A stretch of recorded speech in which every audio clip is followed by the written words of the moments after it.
Finally, I reached a brighter area. The security lights further down the path flickered to life in soft yellow pools, and I stepped into one like it was safe territory. The moment the light touched me, the cold behind me faded. Not gone, just eased. Like whatever was following me didn't want to step into the brightness. I turned around then, slowly, expecting to see something. Someone. A shape even. But there was nothing. Just the faint shimmer of the night air and the tall silhouettes of headstones leaning toward each other like they were whispering. I let out a long breath and braced myself against the metal post of the lamp. My hands shook. My legs felt weak. I knew I couldn't stay out there. Not after that. Not after hearing that strange voice using Colin's mouth. Not after feeling something behind me that wasn't human. I headed toward the small security building near the main gate. It wasn't far, maybe a 3-minute walk on a normal night. But tonight, every step felt like an hour. Every sound made me flinch. My radio crackled once, but no voice came through. When I reached the door, I fumbled with the keys. My fingers wouldn't steady. The cold had wrapped itself into my bones. After what felt like forever, I got the door open, stepped inside, and locked it tight behind me. The security office wasn't big, just a small room with a desk, a chair, an old heater, a mini fridge, and a wall of screens showing the camera feeds across the cemetery. Normally, those screens gave me some comfort.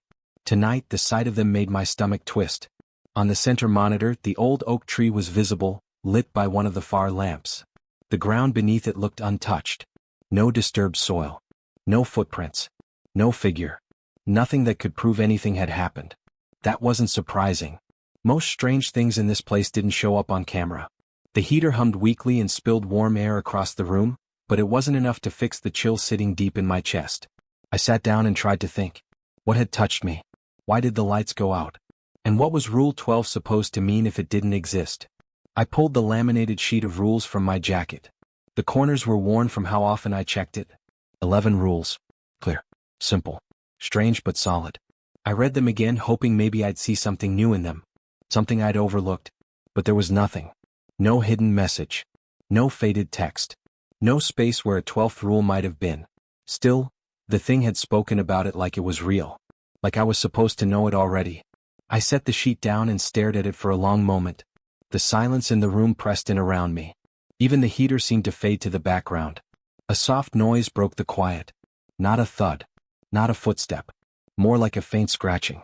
My head snapped up. The noise was coming from the security office door. Something, or someone, was dragging something lightly across the metal. Slow. Careful. Testing.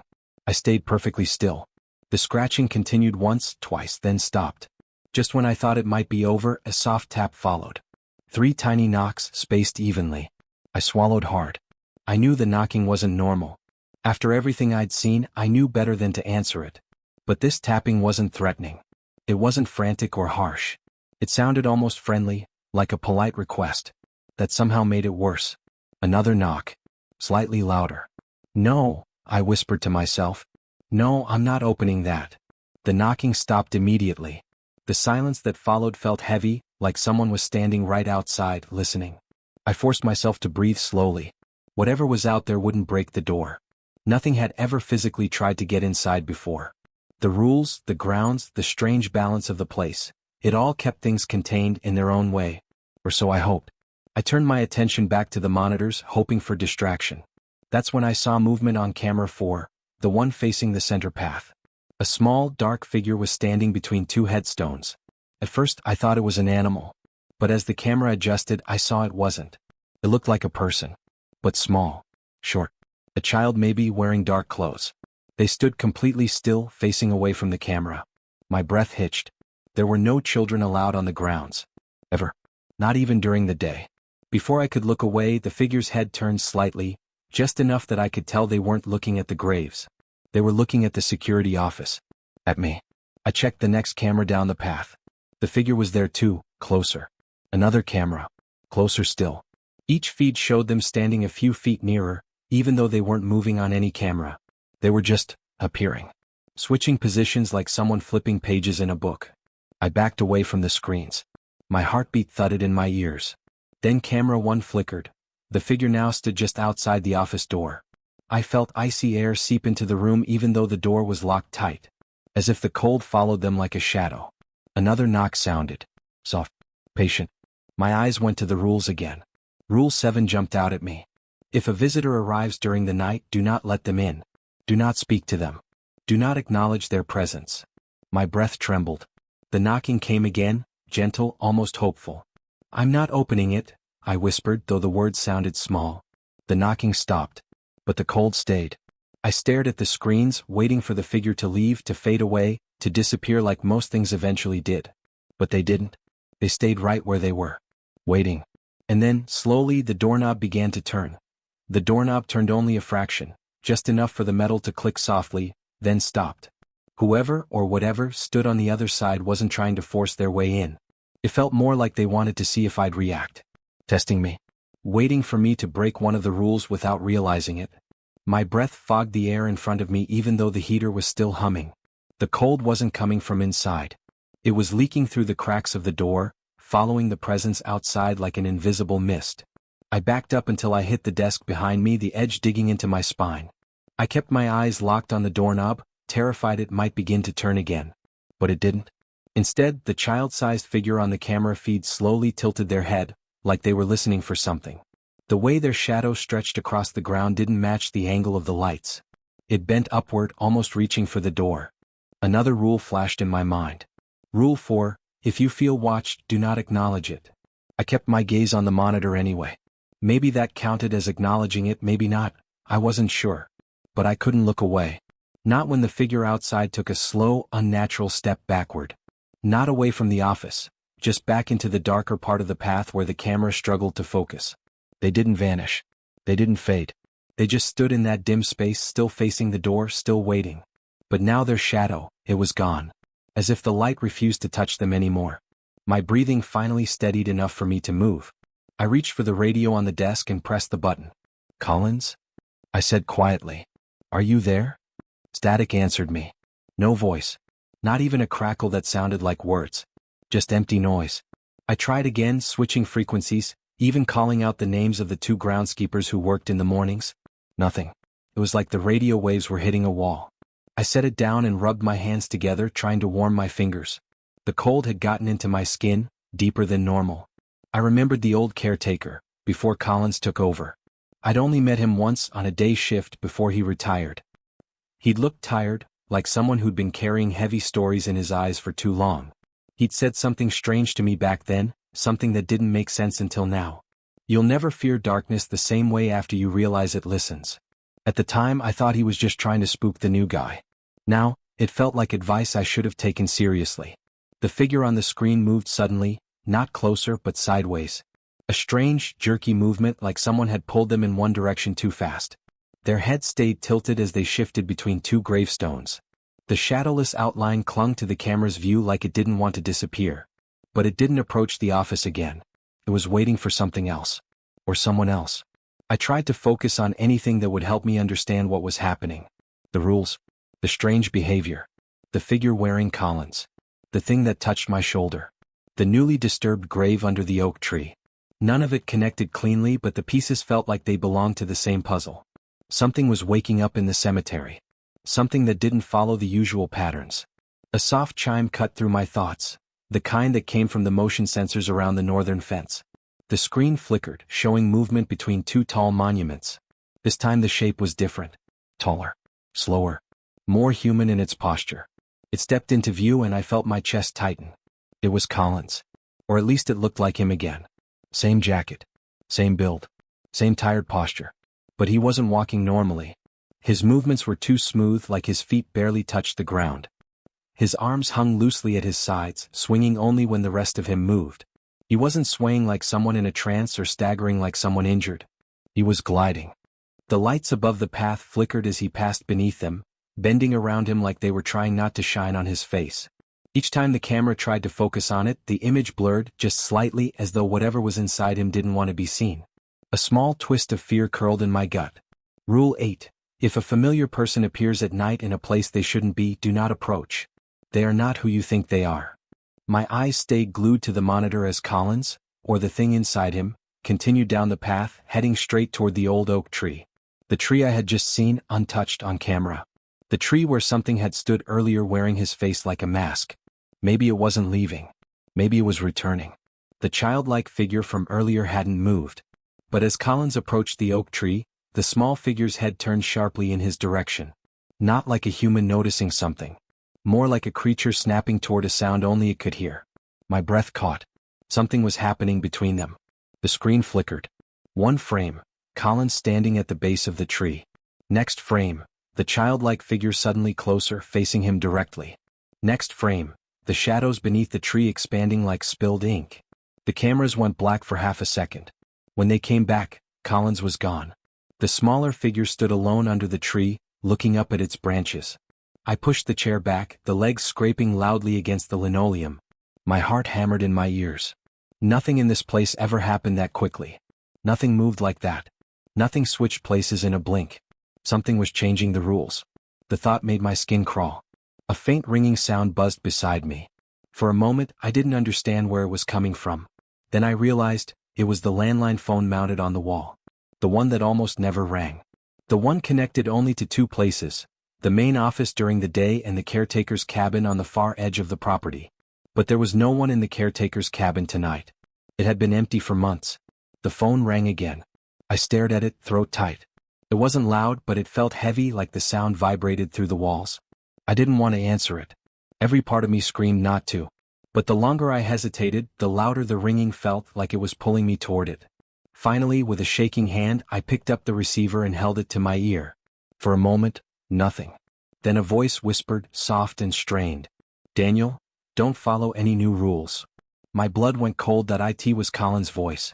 Weak, trembling, far away, like he was speaking from deep underground. "Collins?" I whispered. A shaky exhale came through the line. "It's not supposed to have 12. The phone crackled sharply. The line went dead. I slowly lowered the receiver back into its cradle, my fingers numb. Outside, the doorknob rattled again, just once. On the screen, the small figure under the oak tree lifted one hand and pointed directly at the camera. And then, something moved behind me. Not loudly. Not aggressively. Just a soft shift of air, as if someone had stepped into the room. But I hadn't unlocked the door. The air behind me felt heavier, like someone had stepped just close enough for their presence to press against the back of my neck. I didn't turn around. I couldn't. Every rule, every instinct, every ounce of fear inside me warned that turning around would be the worst possible choice. My breath stayed thin and quiet as I stared at the camera screens, hoping to catch even a hint of movement that could explain what I felt. Nothing moved. The small figure under the oak tree remained perfectly frozen, its arms still raised, finger pointing straight at the camera. Straight at me. The way it held the pose felt intentional, almost like it knew exactly what I was doing. Like it wanted to keep me looking away from whatever had slipped inside the room. A faint tap sounded behind me, followed by a whisper of fabric brushing against something. The sound was too close, right next to the back of the chair. My throat tightened. I focused on the screen in front of me and forced myself not to react. Not to shift. Not to flinch. Another tap. This time softer, almost like a fingertip touching the metal frame of the desk. Then a breath, warm this time, barely brushed the side of my ear. It didn't speak. It didn't sigh. Just breathed, like someone curious enough to lean in closer. My hands trembled where they rested on my lap, but I didn't move them. If Rule 8 was right and familiar people weren't really themselves, then Rule 12, whatever it was, might have something to do with this. Something new. Something that wasn't supposed to exist. The heater sputtered suddenly, breaking the silence with a sharp click. The warm air that had been filling the room faltered, turning uneven. The lights overhead dimmed, then steadied, then dimmed again as though something was draining the power. The presence behind me shifted slightly, and cold air spilled across my shoulders. Not touching this time, just hovering, testing the boundary between us. If I turned around, would it disappear? Or would I be breaking a rule I didn't even know existed yet? I kept staring at the monitors, praying for some distraction. For anything that might pull whatever was standing behind me away. As if answering my thoughts, camera 3 flickered again, showing movement near the western fence. A second figure had appeared, another shadow-like shape, taller, standing near one of the old stone angels. This one didn't resemble a person at all. Its shape was wrong. Bent, tilted at an angle no human could stand. Yet it faced the oak tree, not the office. The ground beneath it seemed to darken, swallowing the faint light from the lamp nearby. Whatever was happening, it wasn't just aimed at me. The cemetery itself seemed to shift, reacting like a living thing. The presence behind me leaned closer again, and this time I felt a faint pulse of air, like someone speaking without sound. My heartbeat hammered against my ribs. My throat felt dry, like I couldn't swallow no matter how hard I tried. I closed my eyes just for a second. That was a mistake. The moment my eyes shut, the room felt different, heavier, colder. Like the darkness behind me had grown closer. When I opened them again, the camera feed had changed. The small figure under the oak tree was gone. My breath stopped for half a second. I scanned all the screens, but nothing showed them. Not the childlike figure. Not Collins. Not the tall, crooked shadow near the angel. All the monitors showed empty paths, quiet trees, still gravestones. A chill prickled across my skin. Something in the room moved. This time I didn't hear it, I felt it. A shift of weight on the floor. A slow, careful step. Every nerve in my body screamed that whatever had entered the office was no longer staying near the door. It was moving closer to me. Inside the circle of light. Inside the boundary I had believed was safe.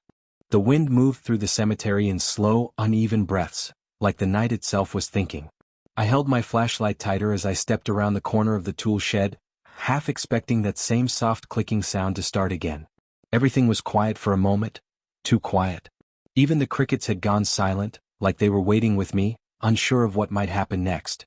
And somewhere deep inside, I felt that familiar pressure, like someone invisible was walking just a step behind me. I tried to focus on the rules again, hoping they would keep my thoughts from running wild. Rule 5 still hung in my mind like a warning I couldn't shake. Don't talk to someone who calls you by your name if you can't see their face. I wished I could ignore it, pretend it didn't matter, but the whisper earlier, the one that said my name, it hadn't sounded angry or threatening. It had sounded familiar. Almost warm. Almost human. But I knew better. This place had a way of using anything against you, even the things that comforted you.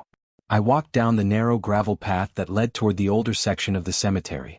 These graves were from the early 1900s, moss-covered, cracked, some leaning as if the ground beneath them shifted a little more each year. I passed by headstones with names I'd memorized just from walking by them every night. And yet, even knowing them didn't make me feel less uneasy. If anything, the familiarity only made the quiet feel heavier. When I reached the split in the path, I paused. The left side led toward the big oak tree, the one from Rule 7. The one I'd been told never to stop and stare at after 1:30 a.m. The right path led toward the maintenance room, where I still needed to check the lights. I knew the smart thing to do. I knew which way was safe. And yet, something tugged at me, pushing me toward the oak tree like a gentle pull on the sleeve. I swallowed hard and stepped left. The tree stood tall in the dark, its branches spread wide and unmoving, as if they were watching me approach. The moonlight filtered through its leaves in thin strips, casting patterns on the ground that shifted with my every step. My breath felt slower now, heavier, like the air around the tree was thicker than everywhere else. And even though the night was cool, a bead of sweat slid down my back. Then I saw something I hadn't seen before. A small lantern. Old-looking, rusty around the edges. Placed neatly at the base of the tree. I stopped instantly. That lantern hadn't been there before. I was certain. I crouched a little, shining my flashlight on it. The glass was fogged on the inside as though someone had lit it not long ago. But I didn't see a flame. I didn't even see soot. Just a soft, dull glow like a memory instead of real light. And beside it, half covered by fallen leaves, was a shoe print. Fresh. I stood up fast and turned around, shining my light along the path I'd walked. Nothing. No footsteps except mine. No shifting shadows. No movement. But I still felt it. The sense that someone had been here just moments before I arrived. Someone, or something, that wasn't supposed to be. I took a slow breath and tried to steady my voice. Is someone out here? I called out, even though I knew I wouldn't get a normal answer. For a moment, only silence. Then the wind picked up suddenly, pushing through the branches so hard that the leaves rattled like a shake of warning. My flashlight flickered once, then steadied. That's when I heard the soft crunch of gravel behind me. My heart jumped. I turned slowly, lifting the light. The beam fell on nothing but empty path. But then another crunch. This one closer. I took a step back, keeping the tree behind me. Hello? My voice felt too small. Too unsure. The crunching stopped. The air grew still again. And then that same warm, familiar whisper drifted across the darkness. Don't stay there. I froze. This time the voice didn't say my name. But I recognized it anyway. My brother. Except my brother had passed 5 years ago and was buried in the newer section on the opposite side of the cemetery. I swallowed, forcing myself not to turn toward the voice. Rule 5 echoed again in my head. Don't talk to someone who calls you by your name if you can't see their face. But he hadn't said my name, not this time. Did the rule still apply? Did bending it count as breaking it? The whisper came again, a little clearer, a little closer. You need to move. My feet felt rooted to the ground, but something in the tone pushed me forward. Not in fear, but urgency. I stepped away from the oak tree, moving backward at first, then slowly turning toward the path. Every instinct in me wanted to break into a run, but I forced myself to stay steady. Running invited mistakes. Running made you panic. And panic made you break rules. When I was finally far enough from the tree that the lantern was only a faint glow behind me, the whisper stopped. The air eased a little, the tension in my chest loosening. I reached the center walkway and exhaled shakily, wiping my palms on my uniform. Something had changed tonight. I could feel it. The rules were still there, yes, but it felt like something new was involved now, something not covered by any of the original instructions. Something that didn't follow the pattern. As I walked toward the maintenance room again, I noticed another shift. A small one, but impossible to ignore. The lights along the walkway, the ones that always stayed on no matter what, were dimmer. Not off, just softer, like they were being drained of energy. Or like something was standing near them, absorbing the glow. I test-clicked my radio, but only static answered. The same kind of static I'd heard earlier near the open grave. By the time I reached the maintenance door, my pulse was steady again, but the unease hadn't left my body. I unlocked it and stepped inside, the fluorescent bulbs flickering overhead. I checked the fuse box, the generator, the switches. Everything looked normal. Too normal, considering what I'd just seen. I was about to step out when I noticed a small slip of paper taped to the inside of the door. Paper I hadn't seen earlier.